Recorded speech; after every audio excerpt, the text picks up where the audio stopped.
Hi Algebra 2 students, this is Steve Earth here. I thought I would just very quickly go over the solutions to the roots quiz that you guys took last week. So let's just jump right in. So problem number 0 basically set this question up for you and asked what the individual parts were called.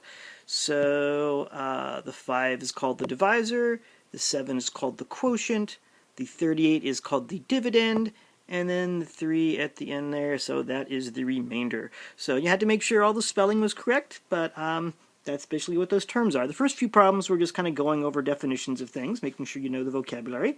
Let's take a look at the next problem. So problem number 1 asked for the definition of a root. So a root is a value for which a given expression evaluates to 0.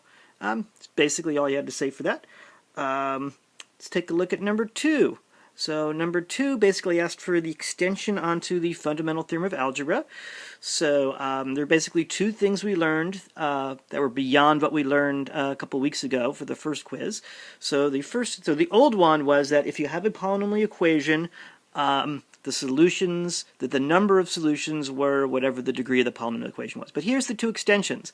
The first one is that some roots count multiple times. So you could actually have like double roots, triple roots, quadruple roots, quintuple roots, all that kind of stuff. It's just that the sum of the multiplicities comes out to be the degree.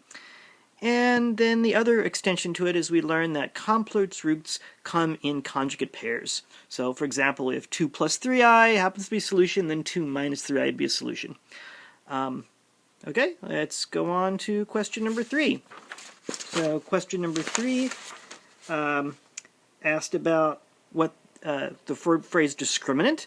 So discriminant is the formula b squared minus 4ac. It's the part underneath the radical in the quadratic formula. And if it's less than 0, that tells you that the true roots of the parabola are a complex conjugate pair. If the discriminant happens to be equal to 0, it means it's a real root, but it's a double root. And if it's positive, in other words, bigger than 0, that means you actually have two single real roots. All right, let's go on to the next problem. Let's go to number 4. So number 4 was just a brief essay question. And there were basically just a few points I wanted you to make sure you mentioned. So I wanted you to know the name of the fellow that first discovered the cubic formula. His name was Tartaglia. I wanted you to know the name of the person that he gave the secret to. His name was Cardano. And I want you to know that Cardano broke his promise and actually published the cubic formula, and they became bitter enemies after that. There was another essay, number 5. Again, the main points I want you to know is that the guy's name was Galois, and that the night before he was killed in a duel, that he proved in the journal that he wrote down the impossibility of there ever being a quintic formula. So those are the key things I wanted you to mention for that essay. Let's go on to number 6. So for number 6, it said, using any method you like to find a root here. So I recommend using the quadratic formula. So in this problem, the a is 1, the b is negative 4, the c equals 13. And you come through, so x is equal to opposite b plus or minus the square root b squared minus 4ac all over 2a, where a is equal to 0. So you plug in the numbers, you get the... Here there's a square root of negative 36. That stumped a few people. Square root of negative 36 is going to be 6i, because you're taking the square root of a negative number there. And then some people got this far, and then were a little confused about what to do. But remember, you just kind of divide that up to put it in standard form. So 4 divided by 2 is 2, and 6 divided by 2 is 3i. So your final answers are 2 plus 3i and 2 minus 3i.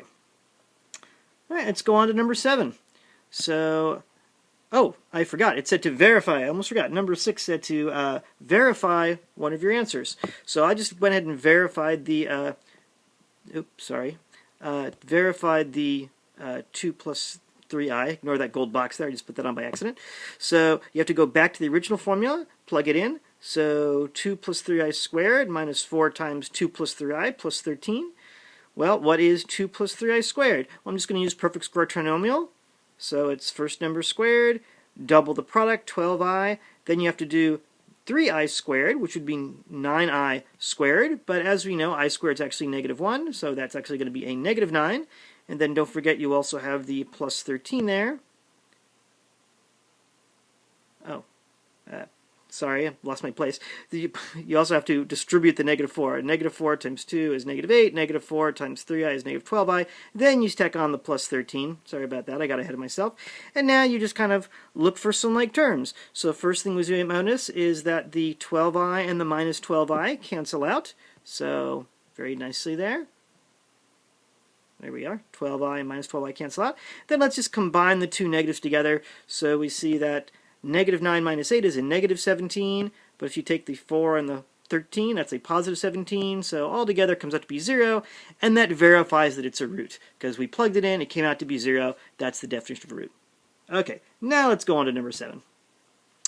So number 7, you have the picture. And essentially all you have to do is realize that, well, the roots are negative 1, positive 2, and positive 5. So just by using zippy backwards, we can see that x plus 1, so notice it's that the factor is the opposite of what the root was. Even though the root was x equal negative 1, x plus 1 is the factor here. Then you have x minus 2 times x minus 5. And the question said you can leave it in factored form. A lot of people are foiling this out and boys and girls dancing it out. You don't need to do that. Just leave it like that. That's a perfectly fine answer for number 7. All right. Oh, and it said sketch a graph. So we have to sketch a graph of it. So when you sketch the graph, let's put on the roots, negative 1, 2, 5. This is a cubic. It's got 3 roots, so it looks like an Elvis. So there you go. All right, now let's go on to number 8. Number 8 was the same kind of question, except this time you were told it was a double root. So since a double root, the x minus 2 happens twice. So it's x minus 2. Some students wrote another x minus 2. That's fine. I just simplified it, wrote x minus 2 squared.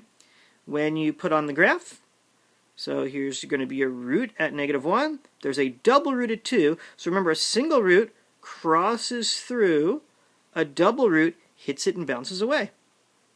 So there's your graph. All right, let's go on to number 9.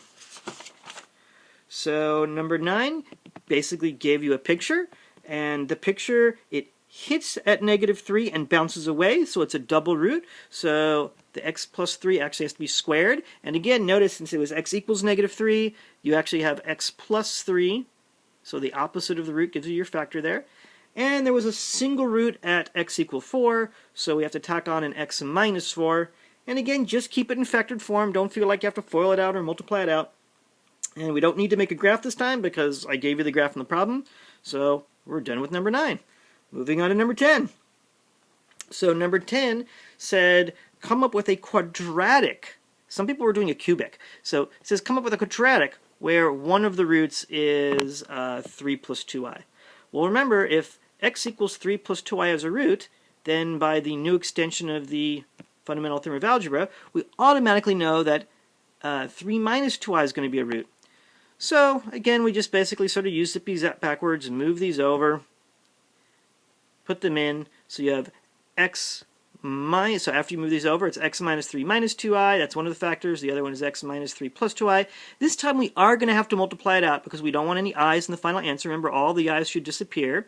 And we could, boys and girls, multiply it out and get this big long thing. I'm going to take a little bit of a shortcut, and a few students realize this, is if we just put parentheses around here, then hey, this kind of looks familiar. This is something, think of this as being a minus b times a plus b. So this is actually going to be a difference of squares. So when you do a difference of squares, you're going to get the first thing squared minus the second thing squared. Well, the first thing squared, x minus 3 squared, we just use perfect square trinomial, x squared minus 6x plus 9. Then you have to do the second thing squared. Well, 2i squared is a negative 4, but if you have minus a minus 4, that becomes a plus 4, so 9 plus 4, that becomes 13.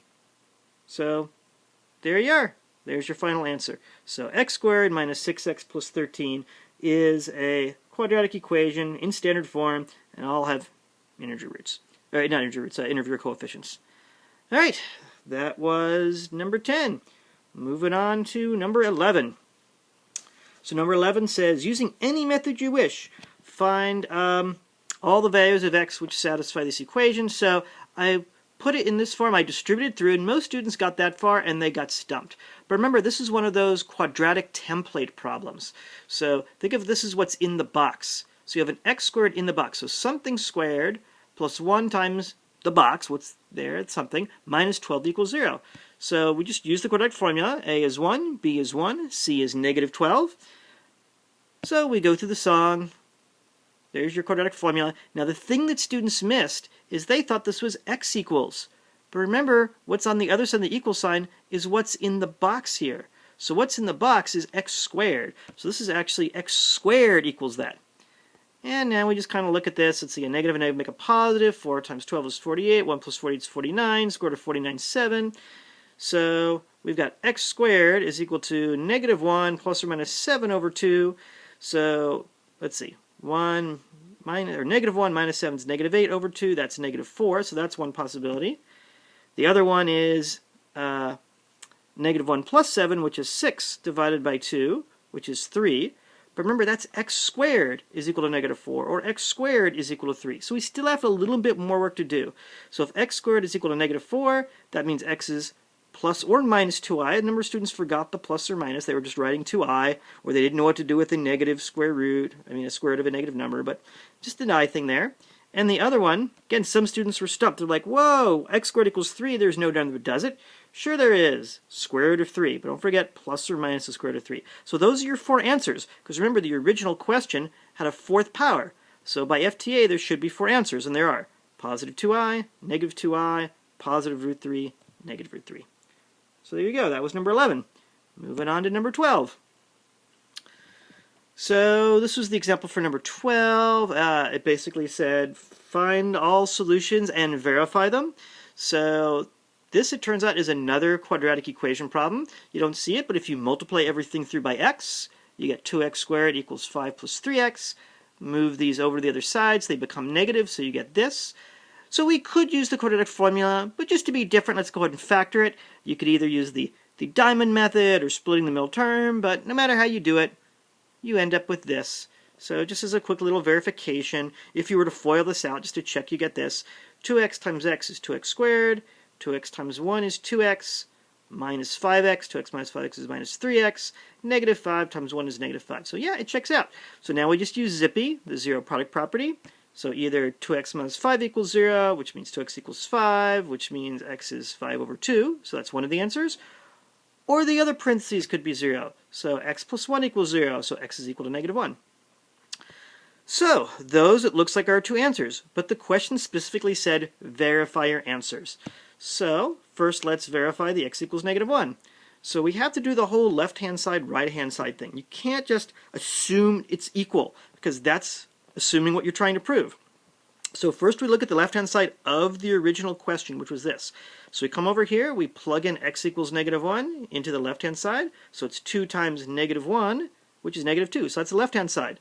Let's check out the right-hand side. So right-hand side would be 5 over x, which is 5 over negative 1, plus 3. So that's negative 5 plus 3, which is negative 2. Hey, the left-hand side was equal to the right-hand side. It checked out. Well, that was just checking that answer. Let's check this one. So let's verify the 5/2 answer. So again, left-hand side, right-hand side. Left-hand side, you're plugging in, going back to the original, 5 over 2, the 2's cancel. You get 5 on the left-hand side. Let's see what we get on the right-hand side. So we've got 5 over 2 plus 3. But dividing by 5 over 2 is the same thing as multiplying by the reciprocal. So it's 5 times 2/5. The 5's cancel. So you get 2 plus 3. 2 plus 3 is 5. Checks out. So that's it for number 12. Let's move on to number 13. So number 13 was basically a long division problem. And this one, there was really nothing too fancy about it. It was just going through and doing the long division. So let's see. 2x goes into 2x cubed, x squared times. So you do x squared times this, so 2x cubed minus 5 or plus 5x squared. And then you have to subtract it off. So when you subtract it off, the 2x cubed minus 2x cubed goes away. Here you're getting 11x squared minus 5x squared is 6x squared. You bring down the x. So 2x times something is 6x squared. Oh, I know what it's going to be. It's going to be 3x. So now we do 3x times this and write it down here. So 3x times 2x is 6x squared. 3x times 5 is 15x. Put in parentheses, subtract it off. 6x squared minus 6x squared goes away. X take away 15x is minus 14x. We bring down the negative 35, and we just do the process one more time. So 2x times something is negative 14, so we need a negative 7 right there. Negative 7 times this, negative 14x minus 35, subtract it off, we get out 0. Yay, no remainder. So the final answer is what I just boxed here in gold, the x squared plus 3x minus 7. And it didn't ask you to verify or spot check or do anything, so, but we got a remainder 0, so looks good. All right, let's go to number 14. Number 14 said, any method you wish. Almost everyone did long division, which is cool. But don't forget, for this one, it goes 27x cubed. In the original problem, it jumps right to 3x. So there is no x squared. So if you want to get the long division correctly and keep your columns straight, you need to put on a 0x squared there. And now we just do it like we did before. So 3x times something is 27x cubed. We need a 9x squared. You do the 9x squared times 3x plus 2, 27x cubed plus 18x, right? Because 9x squared times 2, 18x. Subtract it off. 27x cubed minus 26x cubed goes away. A 0x squared, take away, and 18x squared is a negative 18x squared. Bring down the 3x. 3x times something is 18x squared. The something that we need is a negative 6x. So we multiply it through. Negative 18x squared minus 12x. Put in the parentheses, subtract it off. And by now this is old hat. We've done this a bazillion times. This comes out to be 0. A minus and a minus makes a positive. Some people mess that up. So this is going to be a 15x down here. You bring down the 10. 3x times something is 15x. The something that goes here is a 5. So you put a 5. You multiply the 5 times the divisor. You get 15x plus 10. Subtract it off. You get 0.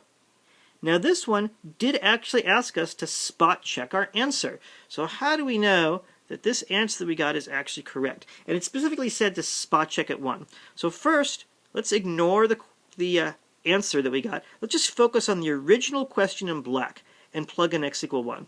So if we plug in x equal 1, we get 3 times 1 plus 2, that's 5. And then we also have to plug in 1 into the dividend. So all the x's basically go away. You're just left with 27 plus 3 plus 10. 27 plus 3 is 30 plus 10, so that's 40. So that's what the original question said. Now, by the way, 40 divided by 5 should be 8.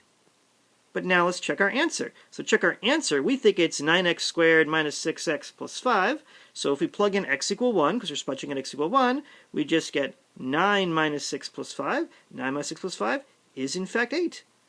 So our spot check worked out. So cool. On to number 15. So number 15 said use synthetic division. Well, to do synthetic division, you need the roots. So the roots of the denominator. So the roots of this, I just went ahead and factored this. So you factor it, it's x plus 3 times x minus 2. You can factor using any method you want. But that means the roots are at negative 3 and 2. And when you do synthetic division, you use the roots. So you have to use a negative 3 here. A lot of students are getting that wrong. They're either using positive 3 or they were just confused and trying to use this or trying to use the negative 6 or doing long division. I did not give any credit if you did it with long division. The problem specifically said use synthetic division. I just wanted to check to see if you knew about using the roots multiple times here. Or not multiple times, but using synthetic division twice in a row. The other mistake people made is in the original problem, there's no x squared. It goes x to the 4th minus x cubed, and there's no x squared. So you have to write a 0 there. Then it's plus 20x minus 48. And now we just do the regular synthetic division. So it's always add down, multiply up, add down, multiply up, add down, multiply up. So the very first time there's nothing to add to when you add down, so you just bring down the 1, multiply up. Whenever I say multiply up, I mean you multiply by the root. So negative 3 times 1 is negative 3. Add down negative 4. Multiply up, positive 12. Add down with that 0. A lot of people forgot that 0 and it messed them up. So you get 12. Negative 3 times 12, negative 36. Add down. Some people were subtracting down, by the way. Don't subtract down, you add down. So 20 minus 36 is negative 16. Multiply back up, you get positive 48. Negative 48 plus 48, 0. That's what you want, right? We wanted to make sure that that verified that this was a root. This was actually 0 here. But we're not done. That was just the first root. You also have to take this answer you got and divide it again by the second root. So let's do that. So again, same process. Write the root, add down. Nothing to add to, just brings it down. Multiply up. Add down, -2. Multiply up, -4. Add down, you get 8. Multiply up, 16. Add down, you get 0. Yay! All right, so everything's coming out 0. It's nice and even. So therefore, this is going to be your final answer. So remember, this is the regular number, coefficient of the x, coefficient of x squared. If there was more, there'd be an x cubed, x to the fourth. But this is all there is. X squared minus 2x plus 8. And so that's it. It didn't ask us to spot check or verify, just to give the answer. So that's the answer there. Let's go to the next one. And the last one. So number 16 says, using any method you want, find all the roots of that cubic. So here's what I recommend. A lot of people just did it with trial and error and plugging in numbers. I think the easiest thing to do, just graph it on your graphing calculator. It's just the easiest thing to do. So when you graph it, it looks like this, an Elvis curve, just like we expect. And eyeballing it looks like it crosses at -2. So the units in the y-axis, by the way, I set to go by tens. This is 10, 20, 30, 40. And the units on the x are just going by 1. So this is 1, 2, 3, 4, -1, -2. Looks like it's crossing there, but it might be our imagination. -3. Well, this question asked us to choose a root to verify. So we might as well verify the -2. So remember, to be a root, that means when you plug it in to this equation, to this function, it comes out to be 0. So let's do it. Let's verify the -2 as a root. Because it looks like it from the graph, but let's just be 100% sure. And the question asks us to verify it anyway. So -2 cubed minus 4 times -2 squared plus -2 plus 26. I'm just plugging in the x to be -2. Well, -2 cubed is -8. -2 squared is 4. And -4 times -4 is -2 squared is a +4. +4 times -4 is -16. -2 plus 26. Well, let's see. -8 and -16 is -24. -2 is -26 plus 26. Yay, came out to be 0. So we verified it really is a root. But there should be 3 roots, right? This is a cubic. This is a degree 3 equation. This is just one root. Where are the 2 other roots? Well, they're complex. You can't see them from the graph. It's out in sort of 3-dimensional space somewhere. So the only ones we can see are the real roots, because that's the x-intercept. That's where it crosses the x-axis. In order to see the complex roots, we're going to have to do synthetic division again. So we know one of the roots is -2. So I'm just going to go in here. The coefficients for the problem are 1, -4, 1, 26. I just like synthetic division. It's nice and fast and quick. It did come out to be 0, so that would be another verification that was a root. We have these that are left, the 1, the -6, the 13. So that means the original question factored into x plus 2 times x squared minus 6x plus 13 equals 0. So now we just use zippy, the zero product property. So either the first parenthesis is 0, x plus 2 equals 0, which means x equals -2, but we already knew that one from the graph. We already checked that out multiple times by plugging in synthetic division. But the other possibility is x squared minus 6x plus 13 equals 0.